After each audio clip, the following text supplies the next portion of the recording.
Anda kembali di Breaking News Metro TV, kita masih akan mengenang sosok dari Habibie dari berbagai macam perspektif dan juga berbagai macam terobosan. Namun saya akan mengajak Anda terlebih dahulu untuk bergabung bersama dengan Wahyu Wiwoho. Wahyu.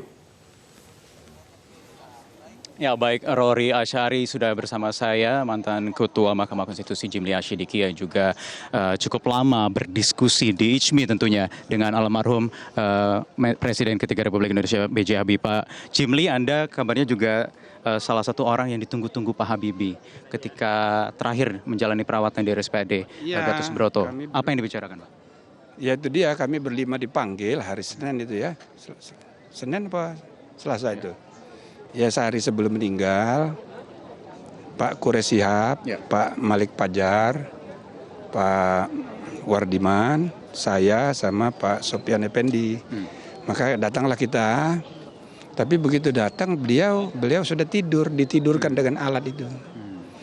Nah kata staf, Pak Habibie itu ingin menyampaikan sesuatu, mungkin dia udah dapat firasat.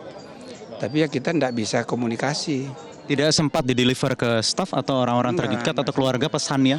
Enggak sempat, jadi kita hanya menduga-duga saja karena sehari sebelumnya saya juga dipanggil. Tapi saya bicara dengan Pak Habibie, beliau itu masih semangat. Saking semangatnya setelah setengah jam kira-kira saya di stop oleh dokter. Itu kapan Pak? Itu sehari sebelumnya. Sehari sebelumnya bahkan ya berarti Ya, kurang lebih hari... Oke. Senin kalau nggak salah. Nah jadi ya beliau ya begitu, semangatnya tinggi sekali, tidak memikirkan sakitnya sendiri. Jadi kalau belajar dari pengalaman hidupnya, beliau juga dulu pernah sakit waktu mahasiswa di Jerman. Nah dalam keadaan sakit parah ada di ruangan jenazah karena udah meninggal, ternyata dia masih hidup. Begitu dia bangun, dia cari kertas, tertati-tati bikin puisi. Nah itu puisinya itu ada di bukunya.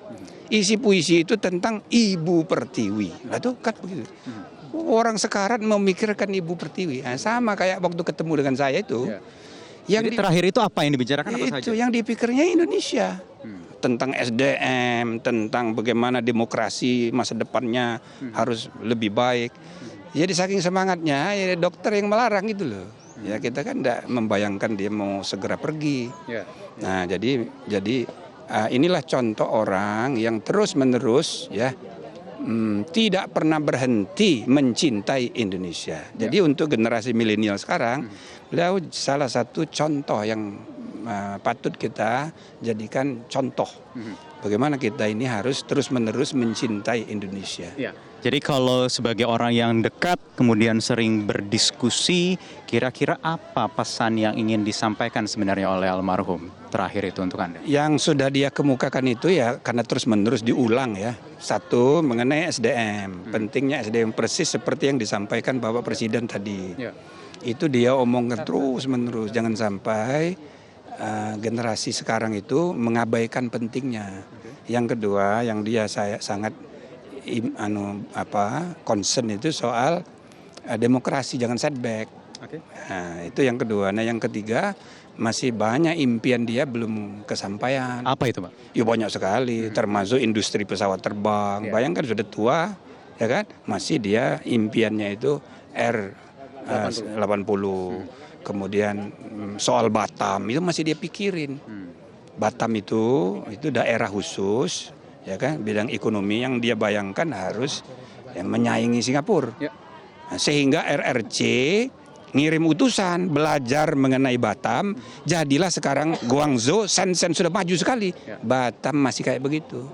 Nah, jadi itu antara lain hal-hal yang belum selesai dari impian dia. Pak Jimli, kalau almarhum ini Pak B.J. Habibie kan terkenal dengan pemikiran-pemikiran yang visioner, melampaui zaman, Pak. Tidak hanya bicara jangka pendek 1, 2 atau mungkin 5 tahun ke depan, tetapi 50 sampai 100 tahun ke depan. Kira-kira apa impian jangka panjang seorang B.J. Habibie, sepengetahuan Anda? Ya, dia membayangkan Indonesia itu kalau kualitas sumber daya manusianya setara dunia, maka otomatis kuantitas kekayaan yang kita miliki sumber daya alam, kuantitas penduduk yang kita miliki nomor 4 dunia, itu juga membuat bangsa kita nomor 4 juga. Itu yang diimpikan. Makanya di mana-mana dia selalu ngomong SDM. Dan SDM itu ya dalam bayangan dia satu menguasai setinggi-tingginya iptek. Dua, ya kan, berbasis iman dan takwa yang sekuat-kuat. Sains dan ketakwaan itu harus Ya, berjalan jadi beriringan. Istilahnya imtak dan iptek. Imtak, iman takwa, iptek, ilmu pengetahuan dan teknologi. Bahkan dalam banyak kesempatan dia tambah satu lagi, kebudayaan. Nah, jadi orang beragama itu juga berbudaya, orang berilmu juga berkebudayaan Indonesia. Nah, itu. Nah, karena menurut dia kebudayaan Indonesia itu lebih tua dari semua agama yang masuk dan mempengaruhi penduduk Indonesia di sini.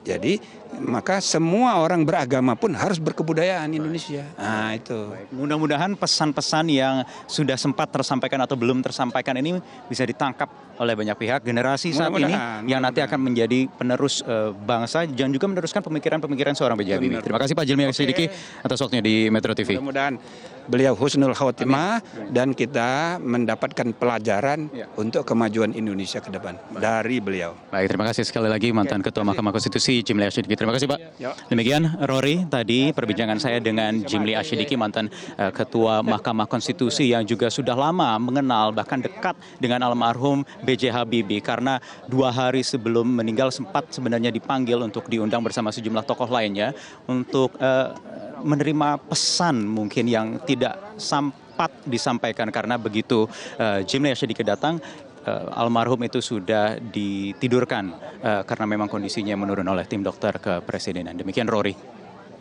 Wahyu Wibowo, terima kasih Wahyu atas laporan Anda.